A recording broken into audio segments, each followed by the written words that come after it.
thought, well, shit, I'm going to Arkansas. I'm not going to know anybody out there. So there's no way I'm going to, know about it.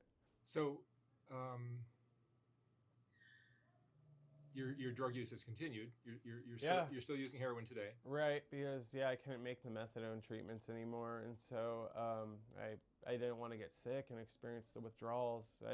I tried to quit cold turkey back in September a few months ago, but I got to day 2 or 3, day 2 the first time, and I broke down and said, fuck it. I had some straws with resin, shake those up with some alcohol and put that on the foil, and you're good.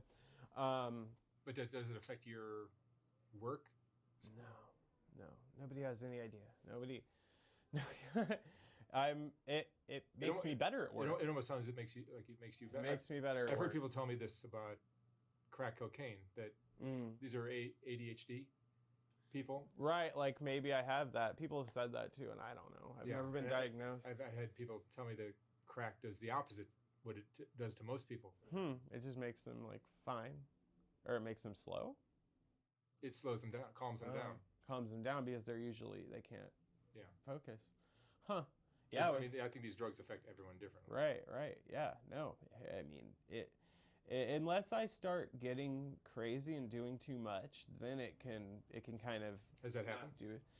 Yeah, because there was a time where I was just like depressed and like didn't care and everything, and so I was just like fuck it and spending all my money. But now I've learned that that's not worth it, because then I get in too deep and that the money is going to run out, and so I just pace myself and try not to do too much. And it sucks when I'm home alone sometimes and I'm just bored, because then I'll just like take hits just because I'm bored. You would consider yourself an addict?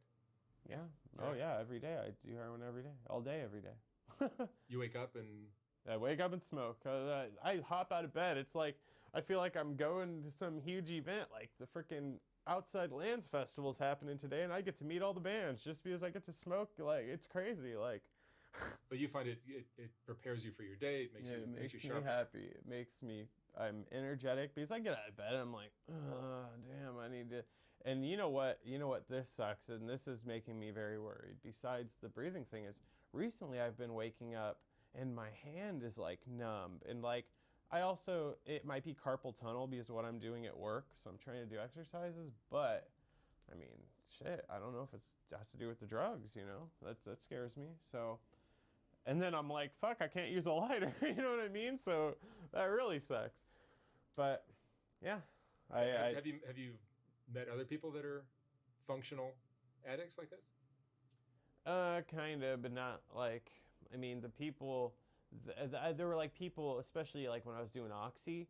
That was more of a. So with Oxy, sometimes, because Oxy was expensive, let's get like $30, $35 a pill sometimes, and heroin's way cheaper, and that's why I started doing it, because it gets you higher and it's cheaper. And so Oxy, I would post, this is back, Craigslist made it to where you can't post certain keywords now. But back in the day, you used to be able to post Roxy blue jeans, size 30, and then that's how, I would find dealers sometimes, actually. And I mean, walking around the Tenderloin, like walking Pill Hill. I mean, I used to have to do it sometimes, and it sucked. I mean, one time a guy tried to uppercut me. It was fucked up. Just because I wouldn't buy his pills, his shitty fucking fake pills. Like, sorry, dude. Luckily you missed. I mean, I don't know what would have happened. But not that I'm some tough guy. I'm not trying to sound like, oh, girl, I would have beat his ass. I'm not like that. But I mean, I might have tried to. But anyway, I would meet people on Craigslist because I started to realize, and other people would do this. I picked it up. Like, if you sell the pills to somebody else and mark them up, or a common thing I would say if I knew they weren't going to buy that many is I'd say, all right, just throw me a pill, or throw me a half. Like, that's when you were really desperate. You'd say, throw me a half a pill, and then they would, and one time I did that. This girl, we were smoking in a bathroom, and she fucking got on the floor and started smoothing the foil out on the floor of a dirty Jack in the Box bathroom. And I was like, I'm on the wall doing it, The wall's smooth too. And I was like, what are you doing? And she was a little, whoop, and she's like, what? I'm fucking, smoothing it out. I was like, dude, on the wall, the bathroom floor is dirty. And she didn't care. So, yeah, whatever. So I'd meet functional addicts, somewhat. Mm-hmm. They were definitely eccentric. They definitely had their things, and they weren't reliable. Well, it sounds like you're a case where maybe your psychological makeup is. But nobody's gonna listen to that. You will, because you understand, because you've talked to so many people and you pay attention and you care.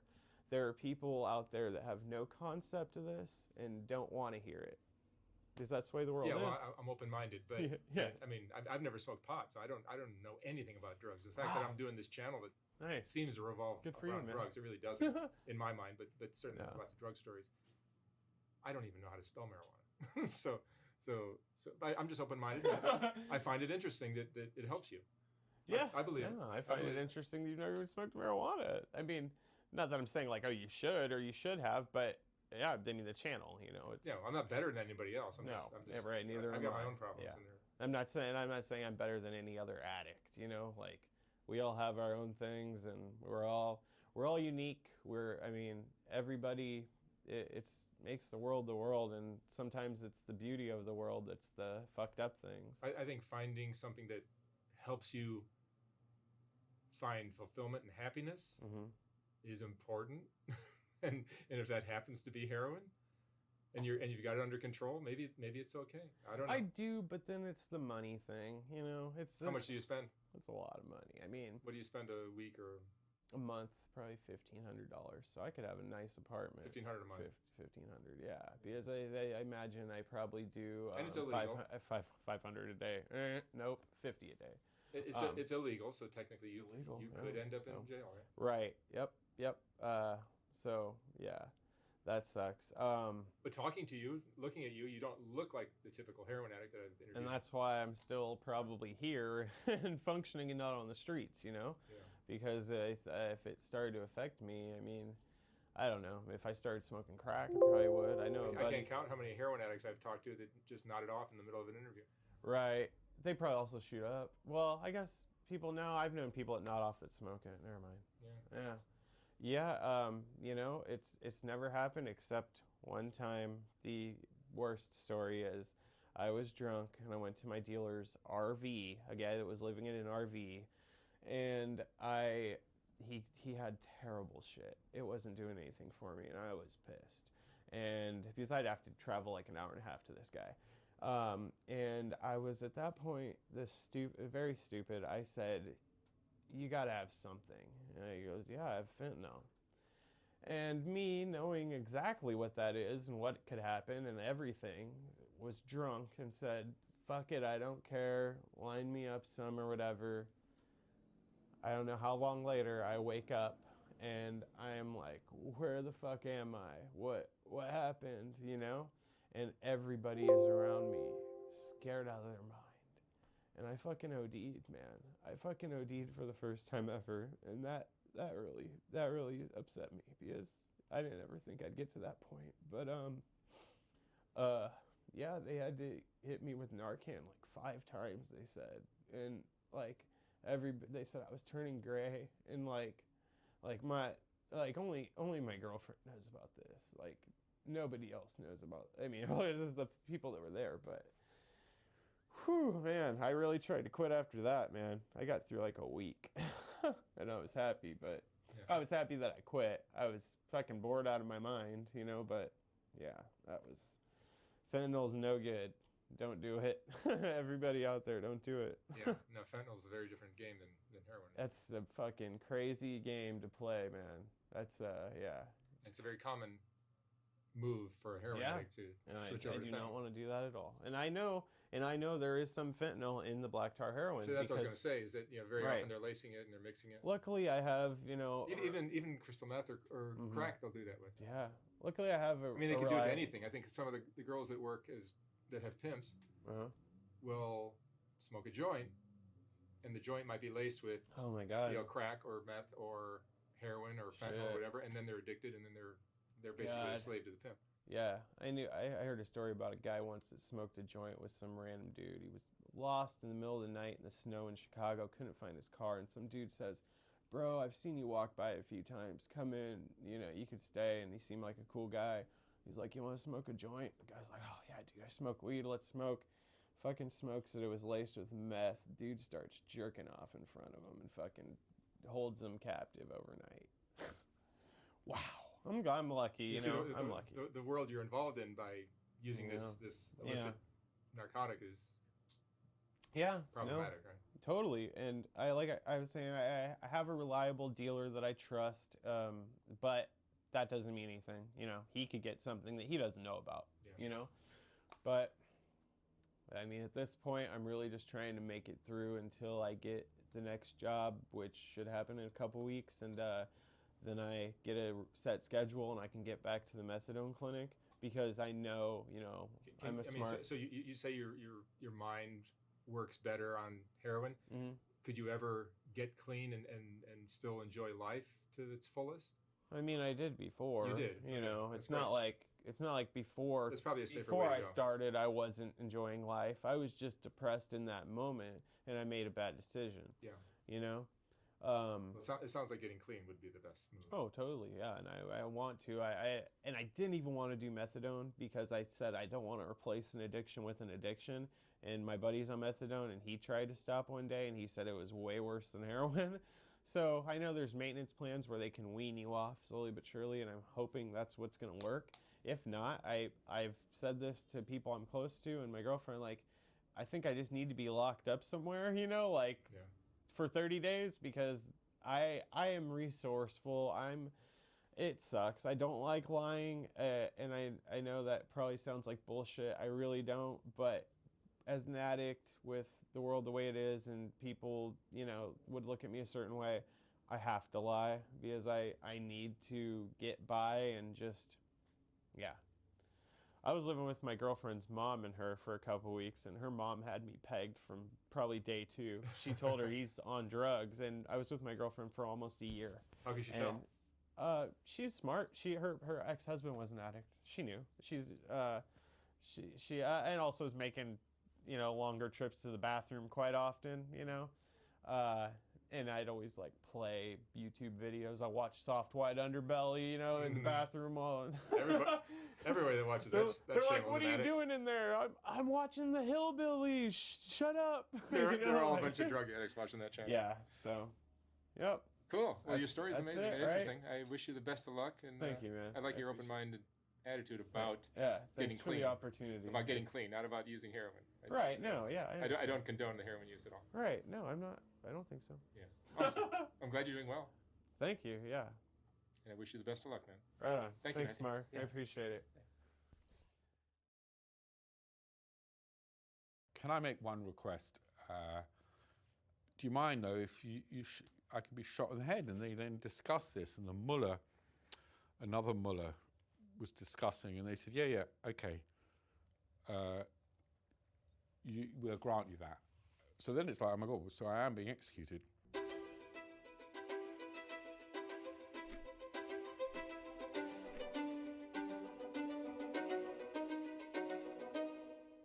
I'd been a print journalist in London in my 20s, writing for magazines, newspapers, style journalism, used to go nightclubbing, get paid to go to clubs and write about it, and then somehow shifted into documentaries. My first documentary series for the BBC was about the Taliban, and I became the kind of go-to guy after 9/11 for Islamic terrorist insurgents, and so I spent the next 20 years covering the wars in Afghanistan and Iraq. And I think it was one of the only documentaries ever made about the Taliban when they were in power. I knew very little. I just knew rumours that they banned kite flying, football, and it was like entering the dark side of the moon, or landing on the dark side of the moon. You had to cross from Pakistan on the road.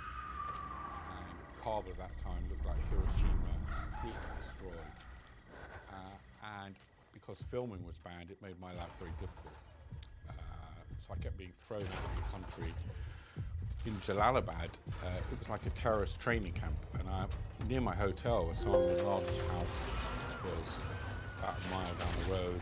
There were lots of Arab terrorist training, and I remember thinking, this is bound to come and bite us, on the nose. And a year later, 9/11 happened. So in 2008, I'd made a documentary for Channel 4 called Meeting the Taliban. I was only expecting about 6 or 7 Taliban to show up.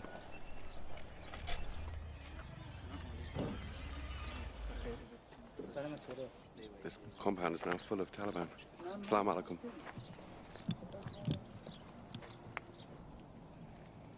One of the commanders, Taliban commanders I interviewed, actually warned me, you don't want to do this too often.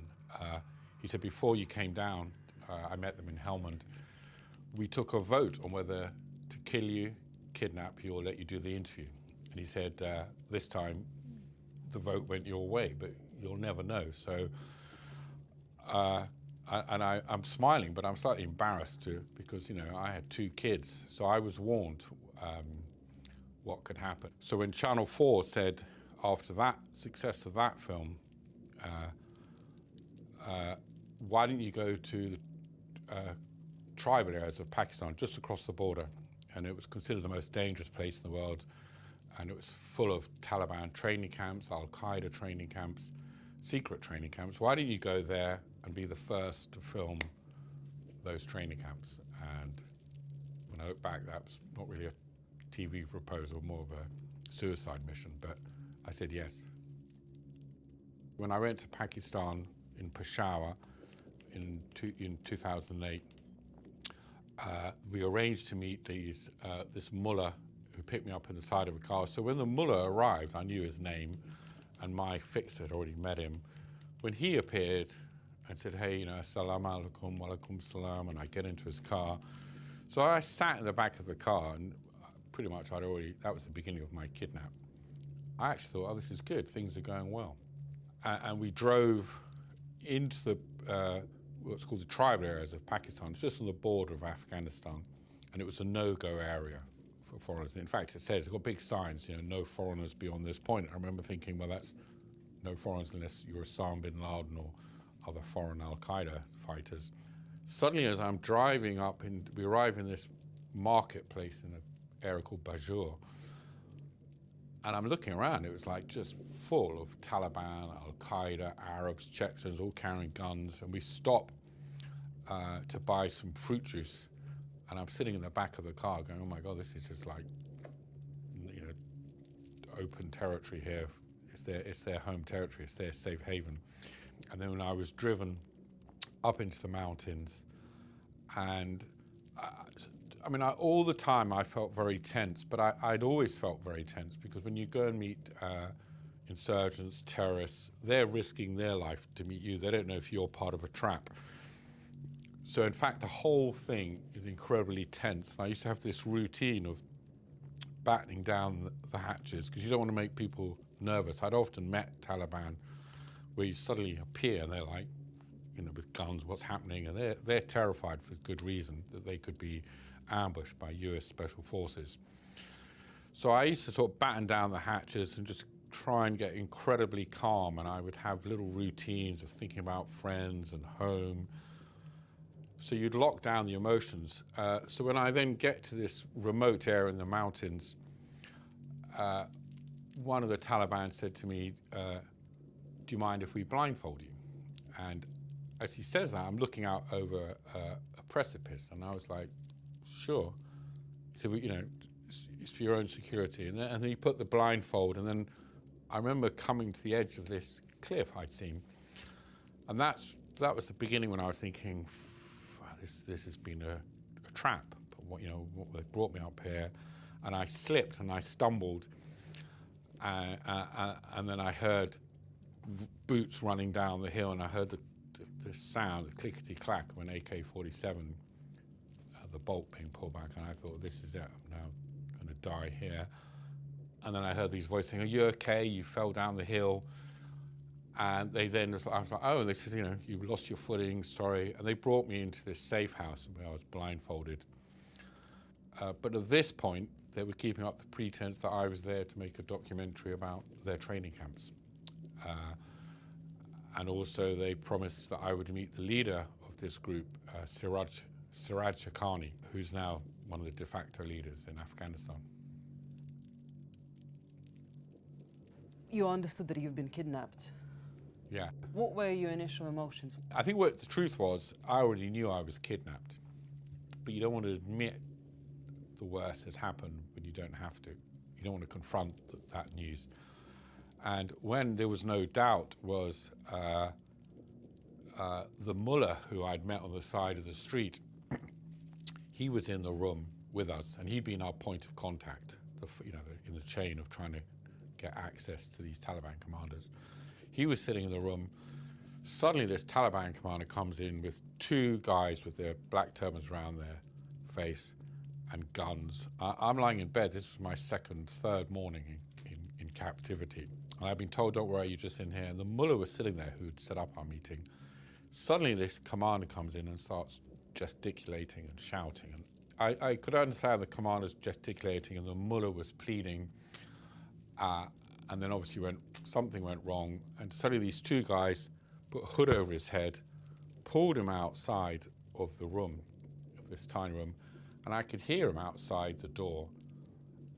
And I could then hear the flurry of blows of AK-47s hitting his bodies and boots, and the thwacks and what sounded like, the barrel of the gun hitting his teeth.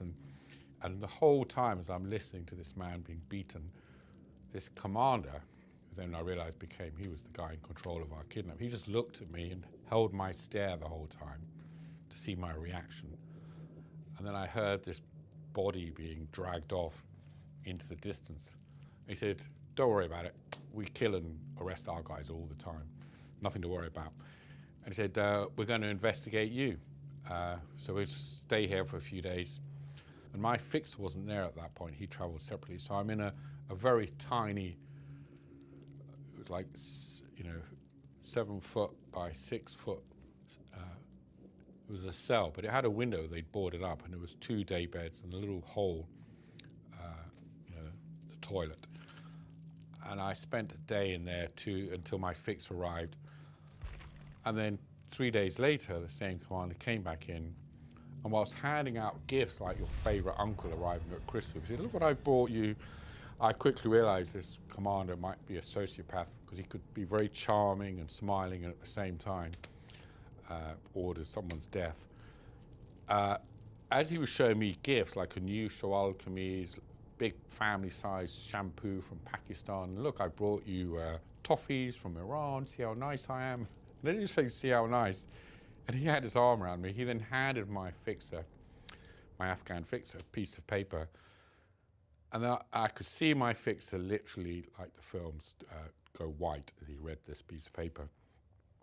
And then the commander walked out and said, yeah, answer those questions. And I said to my fixer, what happened? What are you reading? What is it? And it was on headed notepaper, Taliban headed notepaper, signed by the Emir. You've been hereby charged with working for foreign enemy governments, and you're now under arrest. And my fixer went, we're dead. Did you at any point had any thoughts of escaping? Yeah, there was. So I, as a journalist in that part of the world, I knew a lot of cases of kidnaps. In the past, kidnaps, people had been beheaded. I'd seen the videos, the Al-Qaeda videos from Iraq, and that's always in the back of your head, occasionally in the forefront. I also didn't want to, my last regret on life to be just as I'm about to be beheaded, thinking I could have taken an opportunity to escape. But we knew escape would be beyond risky because you had to get out of this house, wall compound. You're immediately in an area full of Pashtun villagers who've never seen a foreigner, and then you've got Taliban training camps, Arabs. Every night you could hear them day and night test firing weapons and ricochet. I realized the place was full of Taliban, Al-Qaeda, and had checkpoints. So we never escaped, never tried. But this house was a Pashtun family home. It was like a compound, and it was a grandmother living there, the grandfather, 3 or 4 sons, grown men, and their wives, who I never saw. But I became intimately aware of, through the sounds, I could hear the women outside in the courtyard making bread in the morning and putting on the firewood and making tea. And the Taliban would come and go. And at the beginning, the Taliban had told this family, the it was a tribal, well-respected tribal family. And the owner, the main man of the house, they told him we were spies, unbelievers. So it was like, again, like the movies where they would open up the door and we just had a little bit of sunlight coming through this gap in this window. So there was light in there until the afternoon, then it became twilight, and then we'd be sitting there in the dark. But at the beginning they would just kind of put in a tray of food, some bread and tea, or some rice and naan bread. But slowly I developed a relationship, predominantly with the owner of the house, this man who was a strong, taciturn man. And obviously I'd read somewhere that, you know, it's much harder to kill a fellow human being. If you see someone as a label, unbeliever, spy, or terrorist, much easier to kill them. So I drew on all my experiences of living and working in Islamic Middle East countries, of how to present yourself and be polite.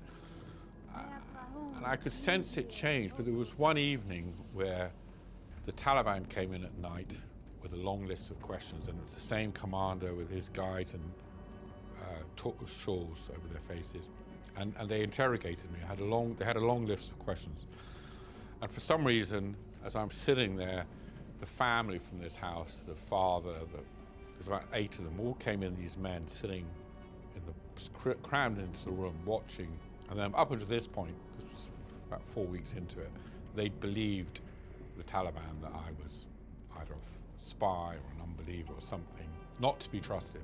And it came to this point where, of course, I was answering, you know, everything. I'm a journalist, couldn't keep a secret to save my life.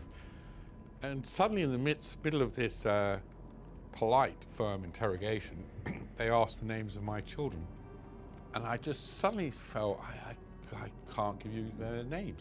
And I just said it. I said, I'm sorry. I don't mean to be rude, but I just can't give the names of my children. And this Taliban commander said, like, no, you've got to. I'll be given this, you've got to tell us. And of course, they need those things for proof of life.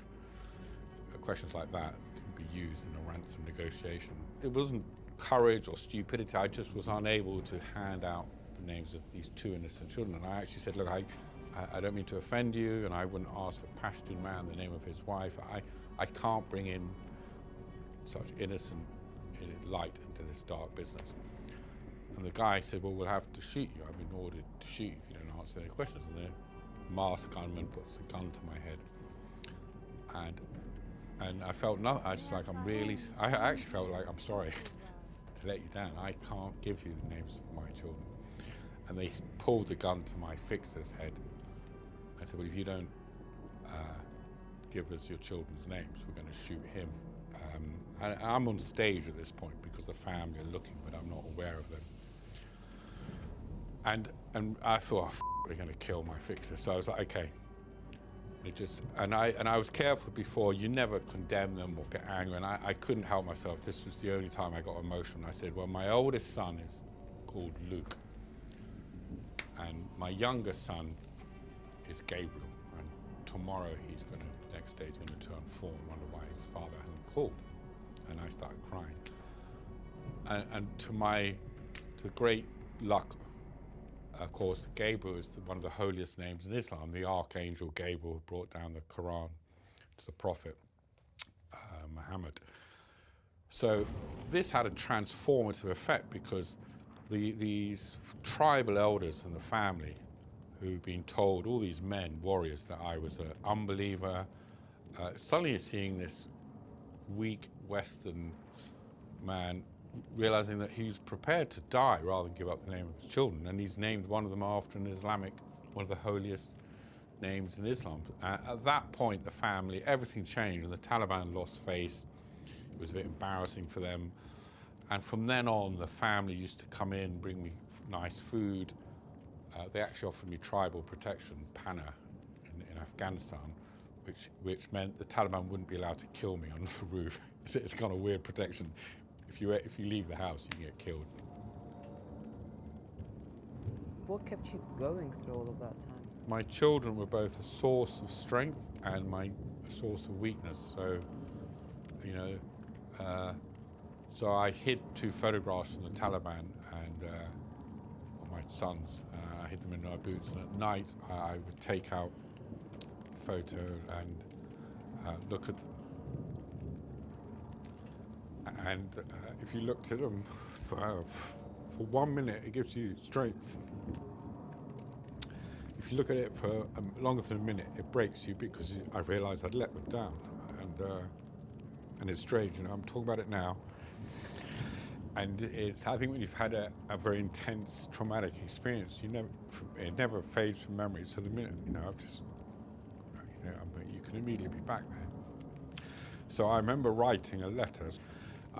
Dear sons, I am your father, you don't know me, but I loved you more than anything in life. And I realized my son, age 7, when he grew up to be 17 and didn't know me, and never had a father around to ask questions, he'd be like, F you, you know, if you loved me so much, why did you go off playing Russian roulette with terrorists? So one thing I would do is, feeling so connected, I would kneel by my bed,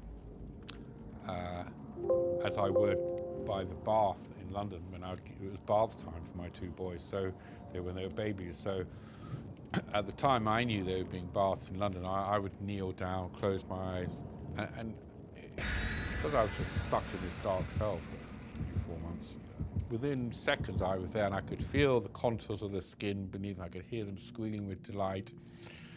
So I would bathe them every day. So things like that to keep you going. So how did you escape? Well, it was like this. Thinking back now, and in fact, the worst point is where you think you could be released, because then you let down your guard, and then you're the worst thing that can happen to a hostage is you'll get your hopes raised. So there was at one point, the Taliban commander came in, burst into the room with a sat phone saying, "Great news, your TV company want to negotiate." I'm like, I know, and I could think, I'm going to see my kids at last. And he said, but something's gone wrong with negotiations, so I want you to phone your TV company, and say, we're going to kill your fixer if they don't pay this money. And then he looked at me conspiratorial, like we're all in this together. He said, look, don't worry, we ain't really going to kill him. We just say that when we're negotiating. It's just a game. I make this telephone call, and I get the switchboard, and I get this, hello, Channel 4 switchboard. And somehow feeling that beautiful estuary voice, that London voice, it was like, oh God, I could almost feel I was back home. And I said, look, I'm really sorry. A bit of an odd one, this. My name's Sean Langan. I work for Channel 4. I've been kidnapped. I'm calling from the tribal areas. Can you put me through to Current Affairs, head of news? And then I hear this delay, and then she goes, how do you spell Sean Langan? And I'm like, how many Sean Langans you got kidnapped? And I'm like, look, I'm really sorry. I don't mean to freak you out, but I'm pretty sure he's going to shoot my fixer. Whatever you do, don't put me on hold or voicemail. Just put me through to someone. She goes, putting you straight through, and I get put through to voicemail. And I'm down to like $10, and I take it off, and trying to explain to Taliban commander that you've been put through to voicemail. I could hear that my fixer, at that point, was in a bad state, in passion. The only word I got was voicemail. Commander, who seconds earlier said, don't worry, I've been over here, but he was like, what the voicemail? And he just said, don't these foreigners get it? Kill people. And he just, at this point, pointed right at me and said, call the f***ers back. And I just see this, he just goes, and I just think, oh God. And I go down there, and there's my fixer, and I think he shot him, and he's just sprayed over the head. And he just looked at me and says, someone wants you dead, somebody leave the compound. And then we're back in our cell. So that was, and then that was the hardest time, because then it looked like negotiations had failed, someone had messed up, because then it's like all hope was lost.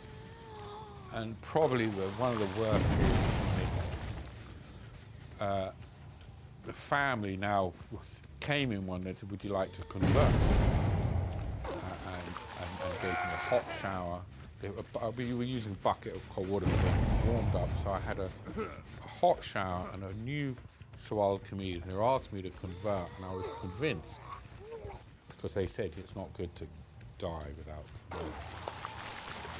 But these were my last rites. I was given a hot shower, food, and then in fact, the Taliban, it looked like there was a guy there whose job it was. He had a big knife, and I said, look, can I make one request? Do you mind though if I could be shot in the head? And they then discussed this, and the mullah, another mullah, was discussing, and they said, yeah, okay. You're granted. So then it's like, oh my God, so I am being executed. And without thinking about it, I then said, the owner of the house, I'd really got on, I said, do you mind very much when I ask him to be the guy to shoot me?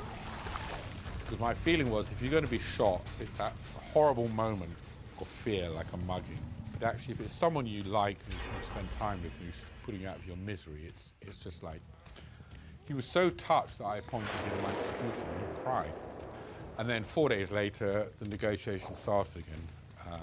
The Taliban commander sits down, and it's like a court hearing, and I have to sit there, and he's acting as the judge, and he opens up these official papers, and he reads it out. It says the Taliban Shura has found you innocent of all charges, except you are a journalist. And I'm like, and so it was literally when you're innocent of all charges, and I went, good one.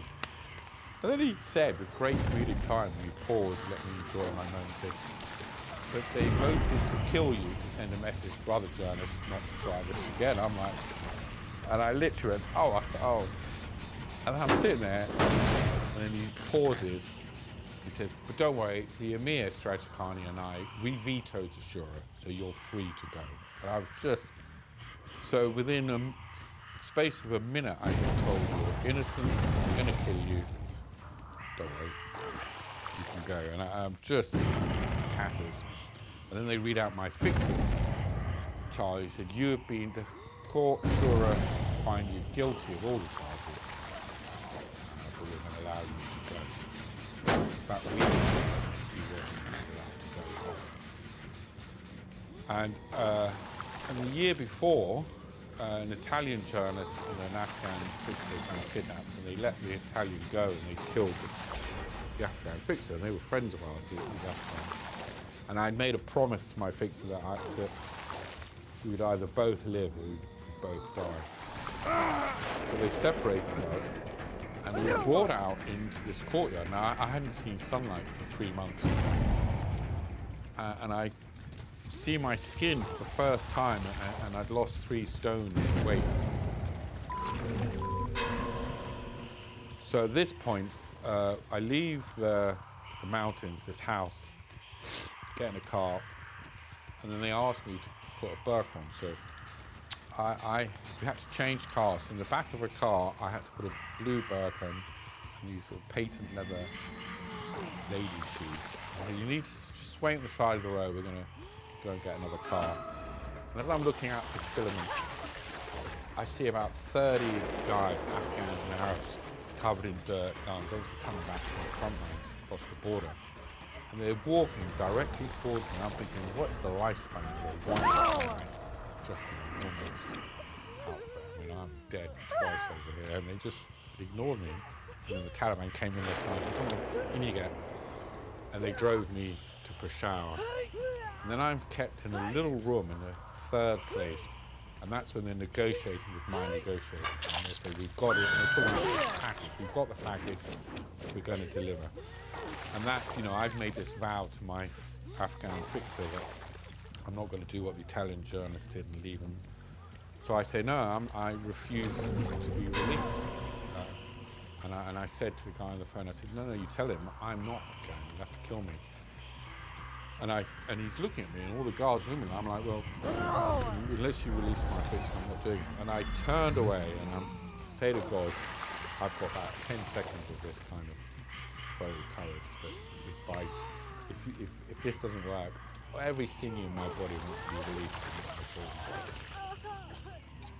They look thinking, steals that, well, sure, all right, we'll release the fixer as well, and we will release together in some was bundled out the back of a car, hood taken off, and this big fat American guy shakes my hand and says, welcome home, sir.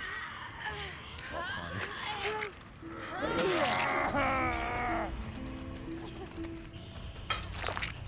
One thing you should know about espionage, as well as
Fahum Dingir Hokuba.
Oh.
Fahun Dingir Okurva.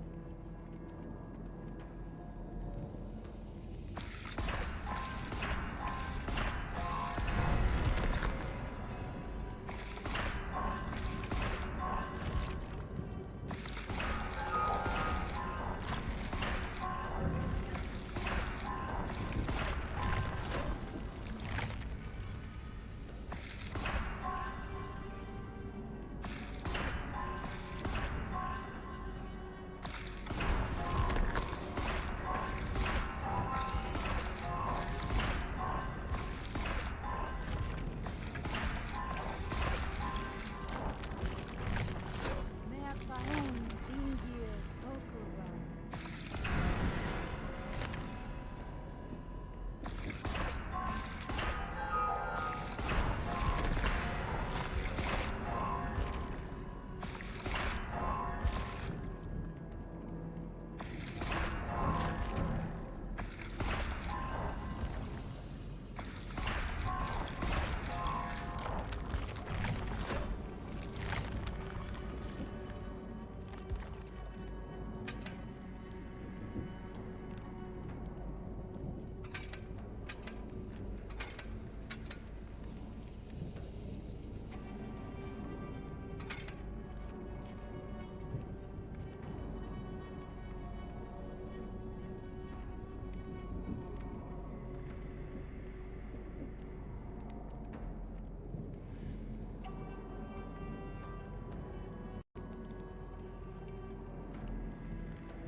Mea Fahun Dingir Okurva.